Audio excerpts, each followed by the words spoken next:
Hi, I'm Caden, here with my brother, Cal, and you're watching Eating W's. eat the W. That's a W. Let's eat one. Let's eat one. That's a W. On today's episode of Eating W's, we have our NFL Week 11 predictions.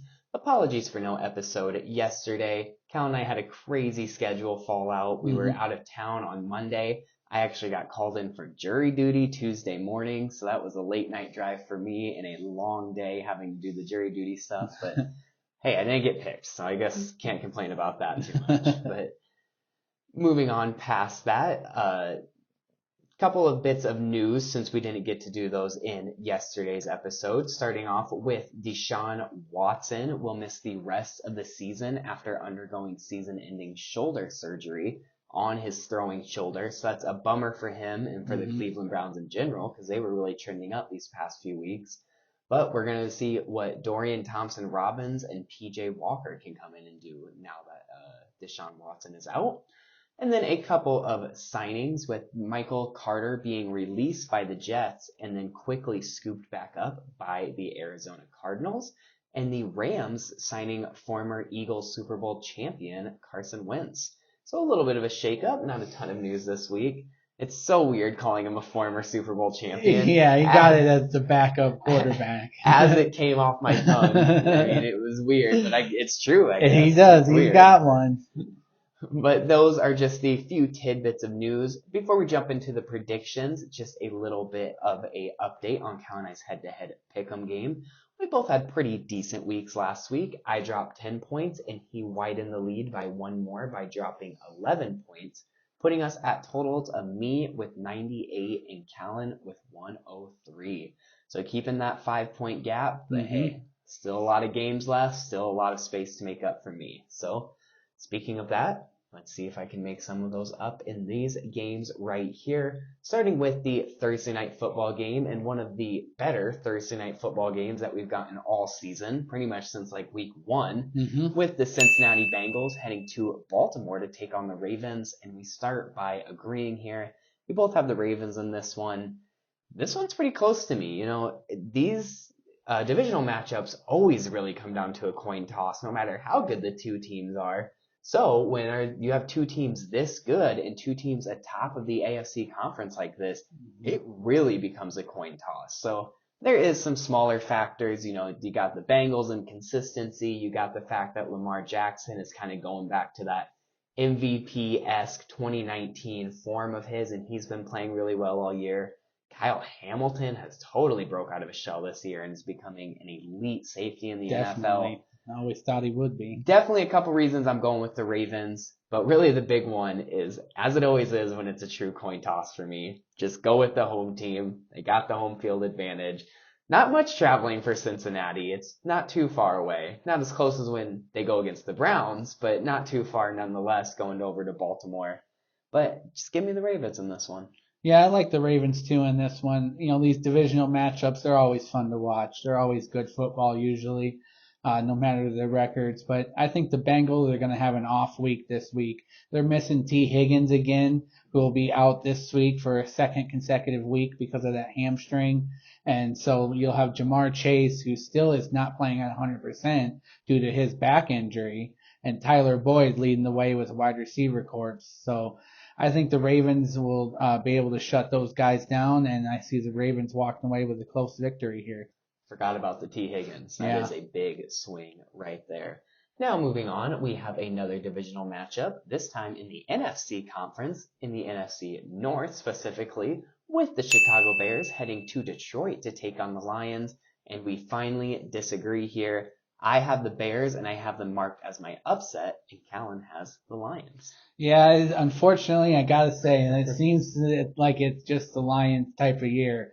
The ball has really bounced their way this year, and I think the Lions are going to dominate this football game. Even with Justin Fields likely to come back from his thumb injury, I just think that the Bears don't have enough talent to keep up with the Lions, who have amassed quite an amount of talent, especially along that offensive line, where they're one of the top offensive lines in football, and one of the reasons that they're one of the top football teams also is because of David Montgomery, who has really broken out this year, and it's going to be a David Montgomery revenge game for him facing his former team, the Chicago Bears. It is. I didn't think about that. Yep. But yeah, the way that offensive line has supported that running back group and vice versa, with that running back group helping out that offensive line and finding the holes when there aren't any, has been really impressive for Detroit.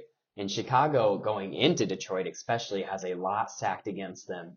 I have them as my upset here for one reason, and that is because of Justin Fields. Now, I know a lot of people have been down on Justin Fields this year, and he really hasn't had the season that he should have.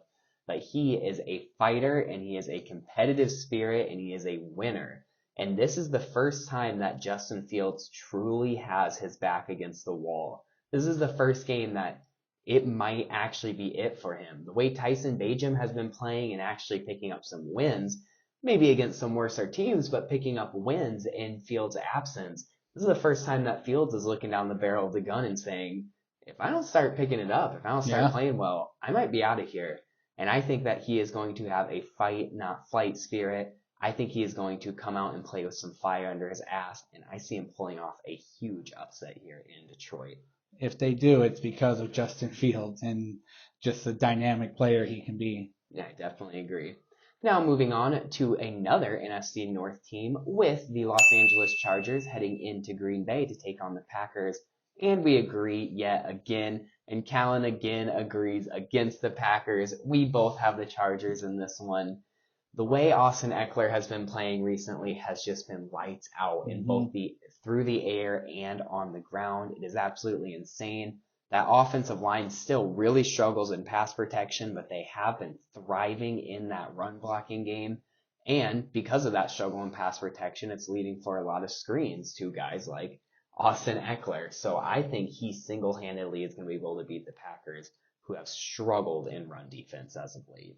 Yep, it has been a struggle, especially against the Steelers last week, where we had our chances to win, but our old nemesis, the run defense, showed up, and we got gashed in the running game by Najee Harris and Jaylen Warren for, I believe they almost combined for 200 yards rushing. I know that Jaylen Warren had 100. Yep. So he just poked over like 107. Yeah, so it was not a good day for the run defense, and I unfortunately think that it won't be a good day for the run defense on Sunday either, where the Chargers, like you were saying, with Austin Eckler coming in, and the way that he has been playing, I am very afraid that he is going to take over this game and single-handedly win it by himself. The Packers passing game has not had a very good connection with Christian Watson. Really, they seem to be forcing him the ball, and he has not been able to respond to it. He's not playing aggressive. He's not going up and using his big body to come down with those 50-50 balls. He's trying to just let the ball come to him instead of going and getting it, and he needs to go and get it. And I think once he gets that figured out, they'll really get a connection going with Jordan Love and Christian Watson. But unless that happens, I see the Chargers walking away with a victory here in Lambeau. Definitely. Sorry about that little cut there. I thought we were having some audio problems, but we got lucky. We actually were not. Just, technology messing with you like it always does. It never fails. But so now moving on from the Packers game, next we're jumping into our shocker game of the week for this week with the Arizona Cardinals heading to Houston to take on the Texans. And yet again, we agree on this one. We both have the Texans. Now, this one is a hilarious one to mark as the game of the week because it is either going to be a game of the century or an absolute shit show, and I kind of feel like there is no in between. This is Kyler Murray's second week back after going against a pretty good Atlanta defense and playing really well and leading the Cardinals to a win in his first week back last week against C.J. Stroud, who has absolutely been killing it for the Texans as a rookie. And the rest of that stellar Texans offense, I see an absolute shootout in this one. Both of these teams have subpar defenses, young, growing, but still subpar defenses, and young and growing offenses, but offenses that are much better. So I see a lot of points getting put up on the board here. But I do see C.J. Stroud again coming out on top and furthering his place as the Rookie of the Year. Yeah, I like the Texans in this one. They've really gotten it together. C.J. Stroud, the game has really slowed down for him, and he's really gotten on top of it. He is the leader in touchdown to interception ratio at 15-2, so that's just outstanding, especially for a rookie. So I think that because of that, C.J. Stroud has proved that he's a winner in the NFL, and he's going to continue to win against the Cardinals and Kyler Murray. Even though Kyler Murray is back, I think that the Texans will be too much for them to handle, and I see the Texans walking away with a strong victory here. This is a tad bit off topic, but Cal and I were talking about it the other day. From the beginning, I thought that CJ Stroud was going to be better. You can vouch for me. I'm sure I've said it multiple times here, but before the draft even, I said CJ Stroud should be QB1.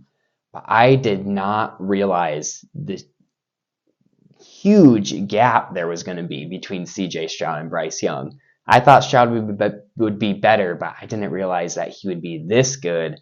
And I sure didn't realize Bryce Young would be quite this bad. So really impressive stuff for Stroud. So that's one of the reasons I got the Texans. I also like Houston's roster better. It's definitely not only in this game against the Cardinals, but compared to the Panthers as well. The Houston roster is just much better formed and more balanced on defense and offense with a strong running game and very strong wide receivers, especially like your guy, Tank Dell, who has really shown up the past couple of weeks. That Stroud to Dell connection is going to be scary for a long time because they are both rookies. They're already clicking. Yeah. Next up, we're going to be moving on to our two primetime games to end off the video, starting with the Vikings heading to Denver to take on the Broncos. And we disagree on this one. I have the Vikings in this one, of course, but Callan has the Broncos as his upset. Yeah, and I like the Broncos in an upset here over Mr. Joshua Dobbs. I think that the hype train comes to a sudden halt here in Denver tonight, or not tonight, but on Sunday night. But I like that Denver defense has really shown up and proved over the last few weeks that they are a tough unit, and it's proved back to the 2022 days where they were one of the top units back then. But this year they've really struggled, and except for the past few weeks where they've gotten it together. But I don't think that the Vikings are going to be able to score that many points against this Broncos defense, and I think that's what's going to be what shuts them down, because the Vikings' running game is not very strong, and that's really the weak point of the Denver defense is their run defense. Their pass defense is their strength, and even if Justin Jefferson does come back, I think that he won't be 100%, and he has a possible risk of re-injury. Yeah, I agree. I wouldn't mind holding out Justin Jefferson one more week. By some crazy turn of a miracle, it's actually looking pretty damn decent, likely that we end up going to the playoffs if we can string together a few more wins in this easier level schedule that we have. So I wouldn't mind letting Justin Jefferson sit and just fully, completely heal and be ready to go for the rest of the season. Let him sit for a few more weeks and let that happen. But I still do like the Vikings in this one. Since Josh Dobbs has been starting, I mean, you look at who we've played the Falcons, and they've had A.J. Terrell and Jesse Bates as a safety and corner. And that made me really nervous, but we were able to pass against them half efficiently. That's true. Then we moved on and went to the Saints, who have Marshawn Lattimore and Tyrann Mathieu as a safety and corner. That made me really nervous, but we were still able to pass pretty efficiently. Now you come up against the Broncos, who has Justin Simmons and Pat Surtain as safety and corner, who's really scary, but just like those last two teams, they haven't really been able to get an elite amount of pass rush, and that's what's been allowing Joshua Dobbs and this offense to thrive. Joshua Dobbs is mobile enough to be able to get out of the pocket when they do have that pass rush, but he's also smart enough and safe enough with the ball that he can make good, efficient decisions when he does have that time in the pocket. So this one is going to be a really close game. And it kind of does have a little bit of the makings of an upset or a loss for the Vikings. But nonetheless, I think Kevin O'Connell has been absolutely killing it as a play caller recently and as a head coach in general. And Brian Flores may be even better as a defensive coordinator. So could be close, but I do still like the Vikings in this one. Now, moving on to our final game, we have Monday Night Football and the Philadelphia Eagles heading to Kansas City to take on the Chiefs, and we end by disagreeing. Callan has the Eagles in this one. I have the Chiefs. I think we're going to see a very similar matchup to what we did in the Super Bowl. I really do, because these are two very similar teams. Neither of these teams really gained much. Neither of these teams really lost much. You look at the Chiefs, they had no wide receiver corps in the Super Bowl. They have no wide receiver corps now. Look at the Eagles, they have an amazing defensive line and defense in general, or an offensive line. They still have an amazing defensive line, defense, and offensive line. It's really the same teams going against each other. But this time it's actually in Kansas City, so it even gives them the home field advantage. So really a toss-up. I could see it going either way, but might as well see the history repeat itself and go with the Chiefs. I like the Eagles in this one. I think that wide receiver corps for the Eagles is a little bit more dominant. And even though the Chiefs defense has played really well this year, they really haven't played a elite offense. And I won't say that the Eagles are an elite offense, but that wide receiver corps has become quite elite between A.J. Brown and Devontae Smith, who are two of the top wide receivers in the NFL this year with receiving yards. And with Jalen Hurts and the tush push, anytime you get down to the goal line, it's almost guaranteed for a touchdown. And I don't think they used that much last year. I think that's more of a this year thing. They definitely had it last year, but it kind of really blew up this year because everyone talked about getting rid of it. I just don't remember them using it much in the Super Bowl. And I don't know, maybe it's just because it wasn't as featured as it is now. Maybe it just slipped my mind, but I think that because of that weapon and offensive weapon they have at the tush push, I think they'll be able to get 6 points whenever they want against the Chiefs defense because they'll be able to get down to the goal line and get in the field goal position at the very least. Chiefs have two of their best defenders in the middle of that field with defensive tackle Chris Jones and middle linebacker Nick Bolton. So it'll be really interesting to see if they scheme up a way to kind of stop that tush push because got to imagine you see it at least once. I agree. I think it might have happened a similar amount last year, and it just wasn't quite so overpopularized. Or popularized rather. Mm-hmm. So maybe we just didn't think about it as much. But I personally can't think of a time it happened in the Super Bowl either. Yeah. So we'll see how many times it happens on Monday night against the Chiefs.